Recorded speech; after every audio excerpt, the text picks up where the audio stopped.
दिया बाती हजारों रोशनी, घुल घुल जाए हवा में चाशनी है। एक नवकल्पनांपैकी एक म्हणजे ही कृत्रिम बुद्धिमत्ता। मग कृत्रिम बुद्धिमत्ता म्हणजे काय, त्याचा अर्थ म्हणजे काय, तर साध्या भाषेत सांगायचं झालं तर कृत्रिम बुद्धिमत्ता म्हणजे मानवाप्रमाणे विचार करण्यासाठी आणि कार्य करण्यासाठी प्रोग्राम केलेल्या मशीन मधील मानवी बुद्धीचे अनुकरण होय।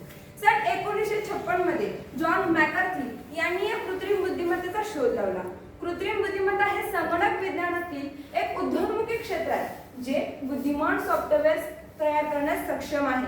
मग आपण एआय सह प्रचंड प्रमाणावर डेटावर प्रक्रिया आणि विश्लेषण करू शकतो। मग एआय हे मानवापेक्षा वेगळे आहे का, तर हो, यातील प्रमुख फरक म्हणजे मानवाची बुद्धिमत्ता ही सामान्य बुद्धिमत्ता म्हणून ओळखली जाते, तर कृत्रिम बुद्धिमत्ता ही संकुचित बुद्धिमत्ता म्हणून ओळखली जाते। मानव हा एआय पेक्षा खूप वेगाने समजू शकतो, शिकू शकतो। दुसरं जे म्हणजे मानवाकडे आहे पण एआय ची कमतरता आहे ते म्हणजे भावनिक बुद्धिमत्ता, समजून घेण्याची क्षमता, चिंतन करण्याची क्षमता, सहानुभूती दाखवण्याची क्षमता।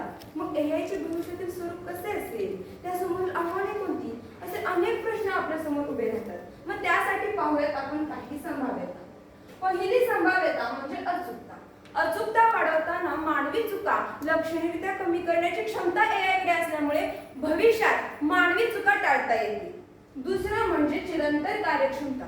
एआय कडे चिरंतन कार्य करण्याची क्षमता आहे। एआय एकाच वेळी उत्कृष्ट अचूकतेसह अनेक कार्य करू शकतो, ज्यामुळे अपघातांसारख्या घटनांचे प्रमाण कमी होईल। तिसरी म्हणजे शास्त्रज्ञांचा दावा। काही शास्त्रज्ञांनी असा दावा केलाय की 2095 नंतर यंत्रमानव करू शकणार नाही असे एकही मानवी काम राहणार नाही। अर्थातच पुनरुत्पादन सोडून पुढचा मुद्दा म्हणजे भविष्यात एआयचा वापर। आपल्या भारतात कोणत्याही कंपनीमध्ये वा क्षेत्रामध्ये काही वर्षानंतर लवकरच कमी वेळेत सुलभ नोकऱ्या पूर्ण करण्यासाठी या शक्तिशाली यंत्रणेचा वापर करताना आपल्याला दिसून येतील। याचे एक उदाहरण म्हणजे आपल्या भारतातील शिक्षण क्षेत्रामध्ये केरळ राज्यामध्ये केटीसीटी या विद्यालयामध्ये पहिली एआय टीचर वापरण्यात आली होती। पुढचा म्हणजे सर्जनशीलतेला धोका। या यंत्रबुद्धिमत्तेमुळे आपल्या सर्जनशीलतेला धोका निर्माण होणार आहे। तर पुढचा मुद्दा आहे उत्पादनात वाढ। कोणत्याही यंत्रामध्ये कृत्रिम बुद्धिमत्तेचा वापर केल्यामुळे आपल्या उत्पादनात वाढ ही निश्चितच होणार आहे। ह्या झाल्या संभाव्यता। प्रत्येक गोष्टीला जशा संभाव्यता असतात तशी आव्हाने देखील असतात, तसेच काही आव्हाने एआय समोर आहेत। तर ती आव्हाने कोणती ते आपण पाहूया। पहिलं म्हणजे महाग डेटाच्या उच्च कार्यक्षमतेसाठी त्याला सुपर कॉम्प्युटरची गरज असते। डीप लर्निंग, मशीन लर्निंग यांसारख्या नवकल्पनांची मागणी आहे आणि त्यासाठी एआयला आवश्यक अशी गोष्ट म्हणजे सुपर कॉम्प्युटरची संगणकीय शक्ती आणि ती महाग आहे। पुढचं म्हणजे डेटा कमतरता। डेटा कमतरता म्हणजे एआयला कार्यक्षम बनवण्यासाठी, प्रभावी बनवण्यासाठी त्याला डेटाचे इनपुट दिले जाते, पण त्यांना देण्यासाठी कंपन्यांकडे अपेक्षित प्रमाणात डेटाच उपलब्ध नाही। मग पुढचा मुद्दा म्हणजे पृथ्वीची कमतरता। एआयच्या क्रांतिकारी अंमलबजावणीमध्ये सहभागी करण्यासाठी संस्थांना आवश्यक कौशल्य आणि ज्ञान असलेल्या लोकांना शोधण्याचे आव्हान आहे। पुढचे आव्हान जे म्हणजे गोपनीयता आणि सुरक्षिततेची समस्या। एका डेटाच्या उल्लंघनामुळे लाखो वापरकर्त्यांच्या गोपनीय माहितीशी तडजोड होऊ शकते। या डेटाच्या प्रचंड प्रमाणाने जगाला आव्हान दिलेले आहे। डेटाच्या कोणत्याही स्रोतामध्ये डेटा लीक होण्याची उच्च शक्यता आहे। पुढचं म्हणजे विश्वासाचा अभाव। हे आव्हान आपण एका उदाहरणाद्वारे समजून घेऊ।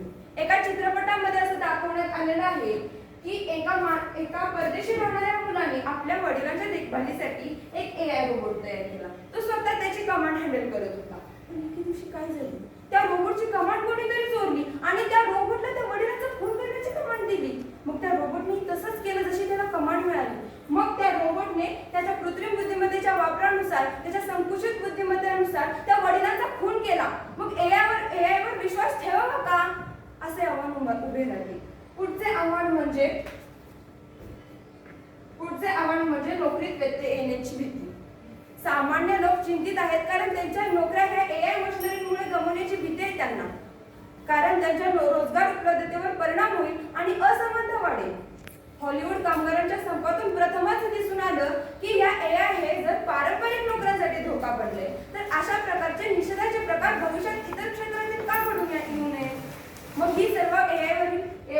आव्हाने पाहता AI वर बहिष्कार टाकलं तर चुकीचंच ठरेल. पण त्याऐवजी AIच्या अवास्तव अतिरेकाला बळी न पडता मानवाचे जीवन अधिक सुखद आणि उन्नत कसे होईल यासाठी त्याचा प्रमाणितच वापर केला पाहिजे. कारण ऊस गोड लागला म्हणून मुळासकट ठाम चालत नाही.